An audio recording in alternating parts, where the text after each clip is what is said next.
Coach Jerry Handley, Viking Performance Training here, and what I'm going to be talking about is returning to play with athletes. The advice and the ranting in this video both are coming across as the country here starts to open sports back up and training centers back up. Gyms in a lot of places such as mine, Viking Performance, have been opened up for pretty close to a month now, but so this actually involves something that happens every single year with returning to sport after long layoffs. It just so happens that this year it is going to be magnified by how long people were forced to actually stay off. And this already drives me nuts every single year because so many coaches, so many parents, and in some cases even the athletes themselves don't take how to get back into training seriously from long periods of detraining. Like, they think that just going all out is going to be the best way to do it. They just want to go all in, hardcore, busting balls, basically dragging every single one. You know, the team workouts, for example, where you see a third of the team puking on the first day, and they think that that's how to get back into things safely. Something like that might happen, but there are much better ways to get back into it for athletes, whether you're working with one athlete at a time or whether you're working with an entire team, but especially the longer the break is. And again, right now, basically all across the country, teams and coaches and parents are working with a break longer than anything they've ever dealt with forcibly. In at least 2.5 to 3 months of a shutdown across the country, a lot of places will likely be shut down 4, even 5 months before the athletes get back into training. Again, this has to be done correctly if you want to get the most out of it. Remember, this is not just a toughness game. You can't just get in there and be like, oh, like, these guys got to tough it out, and if they didn't do anything to come in prepared, then that's on them, and they'll pay for it. We'll make them do extra so that they like catch up or realize their mistakes. This isn't a situation where you can make up for lost time, you know, agitated at the world because you didn't get a chance to train during the second half of March, April, May, first half of June, maybe all of June, maybe July, and all you can think about is all that time lost, and now you have to be ready. And again, ready for you equals a certain amount of work, and ready for nobody equals a certain amount of work. Like, that's not what ready means. Ready means you're ready to do the best you possibly can at a situation and to kick ass that way, not through being a broken shell. So you have to get ready correctly. And so this happens every year already, every time there's an extended break from playing. Look at like all the things you see across the news or just your own experiences. Every time you know that people are like, you know, just the athletes pretty much like, there's always somebody on the team who's dying at the beginning of practices, for example. This has come across a little bit more so in the last decade, though.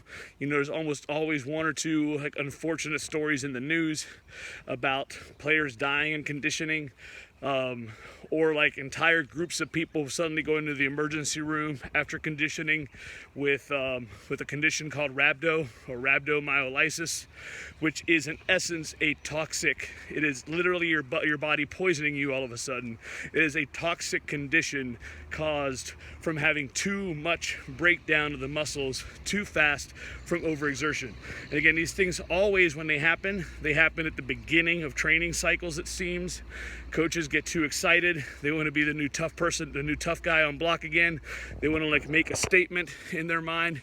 And so they push that envelope, like rather than doing that correctly, because you can be as tough as you want, you can make any statement you want correctly, but rather than doing that correctly, they just push harder, longer, think of something new to do. And it said somewhere across the country, there's always kids and athletes who end up going to the hospital for it. And some of them end up paying even worse. And you see a lot more of that anyway now, especially just with like the media end, because thankfully there is an increased focus on the safety of athletes in sports. But as I said, the reopening of something like right now is only going to amplify that. So here is how you actually should be getting back into play. All right, so here are the actual obstacles with getting back into training that all the coaches are going to be coming up to and have very important decisions to make. Number one is that all across the board, you're going to have people who are unprepared, to get back into training. That's no shock. And that happens every off season. Again, that happens at the beginning of training every year, all the time. There isn't a coach or a sport in the country that doesn't know athletes who come in unprepared versus those who come in ready to go. The difference is how many are going to be that way now and how long they've been unprepared. Athletes pretty much all across the country and pretty much the world have not had team workouts able to get them ready, even like light off-season recovery ones to help them get healthy or stay healthy. Or if season's coming up, they haven't had those team workouts to help them build up. They haven't even had, aside from that, individual gyms haven't been open. Whether it's private sector or just athletes who go in and train on their own or with a coach, and they haven't been able to go in and get work either. And the only ones who basically have been able to work with actual equipment, if necessary, are usually the ones that had some amount of home gyms and equipment at home. Some athletes have been able to do decent body weight workouts or been, quite creative when it came to the work that they could do. Again, this changes how the level of preparation is going to be way lower than before overall. Again, you're going to have some people who are still very prepared and very ready, but they're going to be even a smaller minority than they might have been during other times during other off seasons. But then you're going to also have a much wider gap, so you have to account for that. So here's your solution for that difference in preparation, is you have to make programs, a training routine that's going to meet the athlete where they're at. So coaches, it's your responsibility, and it is bigger than possibly ever before. It is your responsibility to make sure that you have plans set up for different preparations of athletes coming forward. And again, get past the idea that everybody necessarily has to do the exact same thing just because they're on a team. Or they can still do the same workout but have different instructions versus how to actually progress through it, how to gauge the amount of, sets, reps, weight they should do, so that it's focused on quality of effort and meeting them where they're at. And those people who are unfortunately not prepared, then they're able to basically get into it and start progressing forward. But then those athletes who are also have the capability to keep pushing themselves based on where they're at. So again, don't be afraid of this idea, this urban myth essentially, that everybody has to do the same workout and it has to be tanked out balls to the wall again. Again, drop your ego, because that's all that is. That is 100,000% ego of coaches who do that, and allow different programming styles, different progressions to get them to meet athletes where they're at. And parents, same idea, individually. Make sure that your kid is actually for one, to understand that this is their chance now to get better, wherever they're at, and just get back into preparation for sport, and make sure that they're going through a program that meets them where they're at and is going to help them progress and get ready without getting hurt, and to take into consideration where they're actually at. When I was a Division I coach, strength coach, we would always have, in essence, the same, again, it would be the same overall plan for most of the team athletes, but they all had their own progression to go through it. So as much as was possible within our control, then we would actually take the athletes and make sure that those who needed a lower level of work for now, they were just a lower level of preparation. They focused more on the work that would get them prepared, whereas the athletes who were already at a more elite level of preparation, they pushed themselves forward.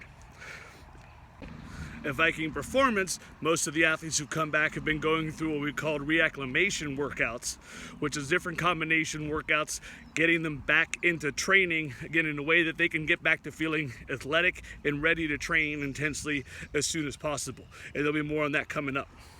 The second likely issue you're going to deal with returning to play is changes in weight and body composition. A lot of athletes are going to have actually gained weight that they didn't want to gain. Meanwhile, a lot of your athletes who have been trying to gain weight because they're natural hard gainers are going to have probably lost 5, 10, maybe even more pounds of the weight they tried so hard to put on. And before those of you watching this think that one's more important than the other, trust me, it's not. So you have athletes with weight. We have athletes who've gained too much weight. That is going to negatively affect how they carry their body. That's going to probably negatively affect their cardio and their aerobic endurance, which means they're going to have to get that back down. I said, but again, progressively, in order to be back at better eventual game shape. Meanwhile, those athletes who lost the weight they're trying so hard to gain, their bodies are actually likely going to be a little bit more on the fragile side again, like they are more likely to get hurt. And their ability to generate that speed, that power, that strength while they're moving or while they're coming up against another opposing force is going to be compromised until they can start gaining some of that weight back and get some strength and get some power back. So again, the weight loss, the weight gain are two very logical, likely obstacles you're going to find. Again, when I was strength coach in the college ranks, every year there were always a handful of athletes in almost every single sport who decided to come in and, having lost either the 20 pounds they worked so hard to gain, or having gained 40 pounds, which was not a great idea if they were like a weight class sport. And so instead of being able to prepare through the off season, they had to spend the entire off season simply working to try to get their weight back to where they were. So there's a much higher likelihood that something like that's gonna happen right now and coming up soon as places reopen than usual. So your solution there, coaches, is going to be to, again, put up focus the program to help the athletes on both sides of that equation, improve their situation. So something in the training that will help athletes lose weight who need it, something in the training that will encourage athletes' bodies who need to grow and gain weight to do that. But then also take more time now than usual to focus on proper recovery and nutrition, because those things are going to be enormous to getting back not just performance, but also staying healthy, but to help these athletes get back to their more ideal body weight for this certain time. So they can take a more focused approach to nutrition, mention it more often, talk about it before practice, before workouts. You know, if you find little pockets and windows during training to actually talk about athletes about how they're eating, drinking, how those things can improve, and bring it up again at the end. And check up on athletes after that. So again, focus on that nutrition is arguably more important now than it has ever been before for these athletes. So the third consideration is going to be rehab rates. Athletes who had been injured were going through rehab. Maybe they had scheduled surgery. Maybe they had surgery right before shutdown. Again, even places that focused on rehab were mostly shut down for a couple of months. Again, because they weren't considered, life-saving essential. So you're going to have a lot of athletes all across the country who have had slowed down rehab processes. So again, this is going to be, when it comes to the people at most risk of getting injured, it is going to be this subset of athletes right here. Those athletes who are just turning the corner trying to get healthy, whether they just had a surgery or they were about to, and then they had to stay injured longer before they could get into the surgical room and get fixed. So again, more than anyone else, they're the ones who can't be rushed. And unfortunately, when they've been through a very conservative, slow process of healing, that actually takes it longer overall. So in most of these cases, having more time off does not help, but it will actually have ended up hurting them. So again, they're going to need a lot of special attention to make sure that that they're able to get back into play, focusing, getting good healthy flexibility, range of motion, that their joints are stable, any surgical procedures are stable, and of course eventually get back to game speed, which is the last part that comes back when you've had an injury like that. So again, focus exclusively, or not exclusively, but just give a lot of special attention and realize that those athletes who've been injured, even if it wasn't right before this, that they were injured, say a few months, like they went through the process a few months before the shutdown happened. Remember, most injuries, they do not just magically hit a point of being back to being healthy and then end up it being okay. It is a much longer, deeper process than that. One of the biggest mistakes I always see, even in good times, is an athlete gets back to being healthy and then immediately stops doing everything that got them healthy in the first place after being injured. And then more often than not, just a little while later, they're back to being injured. They're back to, or at least it's strained, pulled. Some form of injury has happened because they weren't actually 100% there yet, but it felt like they were better. Because again, they were functionally better, but they were not 100% yet and improving. So again, really focus on athletes who've had injuries lately or are coming back from rehab. Don't rush it, but try to be as active on it as possible in a healthy manner. So here's how to get back. Focus on quality, not quantity. Have a healthy program set up that progresses forward, but also one set up ideally that allows for both athletes who have lower levels of preparation right now and those who are higher to be able to push themselves at respectively ideal levels without forcing one or the other. So like, for example, the biggest one is volume. I mean, like total sets, total reps, total number of exercises, drop those down.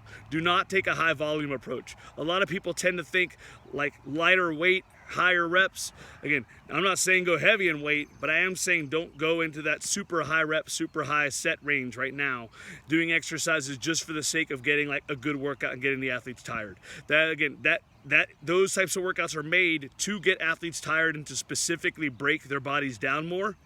This is not the time to be breaking athletes down. So they have a lower work capacity right now. So keep the volume down and focus on quality. I personally suggest focusing on speed strength. So meaning give the athletes the ability to control the weight, keep a healthy full range of motion. So make sure they're getting they don't have any tight spots, they're not dealing with any flexibility issues, and put them in positions where they can control it and then accelerate through it the way they're supposed to. The best example that I have, like my absolute favorite exercise that I'm using for these is, for example, tempo squats or speed squats, but just the ability to control the weight down and then aggressively accelerate through that weight on the way up. Again, if they don't go deep, and it's also, this is all visual. You can tell if an athlete is tight and can't get the full range of motion. Like that is very obvious to you if you're a good coach and you admit it and you aren't just chasing numbers and weights. So if an athlete can't get that full range of motion, fix it. Or either fix the issue itself, have them stretch a little bit extra, or have them drop the weight and go from there. Then you can also see speed. Speed is also very visible. You don't need to measure it. You can tell when an athlete can actually go faster against the weight and is accelerating. That lets you know it's not so heavy that it's cutting them down. All right, and here's the least tangible, but possibly the most important issue of all in returning to play, is that this is not just a physical transition, it is a psychosocial one. Like nobody has ever been through this before, and you got to think from the perspective of a high school or a middle school kid, that their perspective is going to be much more limited. So this seems like a bigger thing to them. They may not have been as worried during the actual coronavirus issue, but like as a whole, they have less to compare this to. So being able to go back in, are they able to get back to their performance levels that they want? Do they think they're able to achieve those goals? Their self-esteem related to that. They're like, the pressure or the fear of looking like they're out of shape or looking ready. They're going to try to make a good impression. All of those things are going to be very, very real. So again, you have to take in consideration those psychosocial issues that everybody is going to be going with. Again, it's brand new. So again, drop the ego, just focus, don't be a dick, and focus on getting everybody back to a healthy routine, to a positive routine where everybody feels like they're going together again and moving towards that same place.